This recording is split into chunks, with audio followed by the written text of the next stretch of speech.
Do you hear echoes of Blairism? And as I ask you that, what do you see that means? What do you think that means when we talk about Blairism, and does he represent it? Oh, Blairism means Eurocommunism. It means a very hard-left series of ideas, constitutional, political, economic, social and moral reform, pursued with great vigour under a smokescreen of assumed moderation and rubbishy slogans such as tough on crime, tough on the causes of crime, and education, education, education, which turn out to mean nothing.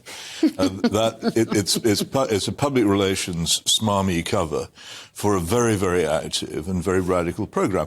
And those of us who survived the first Blair terror are bracing ourselves now for another under Mr. Starmer. Sir Keir, as one should always remember to call him. They're all knights now, aren't they?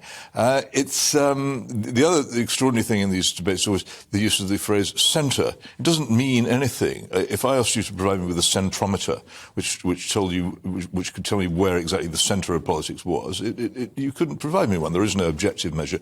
What centre means is you agree with me, and what centre tends to mean is what the majority of political figures, political media commentators, and persons of that kind have all decided is the policy for now. And when the Blair takeover happened in 1997, it was Blairism. Many of them didn't understand it. Some did, and those that did knew that it was a more or less revolutionary proposition. Mr. Starmer is not like Mr. Blair. I didn't like Mr. Blair's, or Sir Anthony, as we must now call him, performances very much. I thought they were huge piles of tottering, solidified drivel. But he could at least act. Whereas Sir Keir's delivery is not so much wooden as akin to wet cement failing to dry.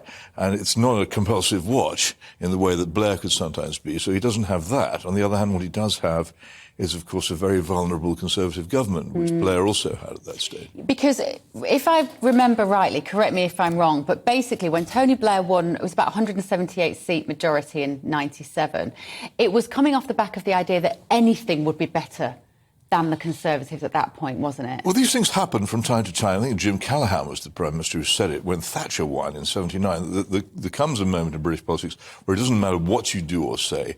The public have decided it's time for a change, and there will be one.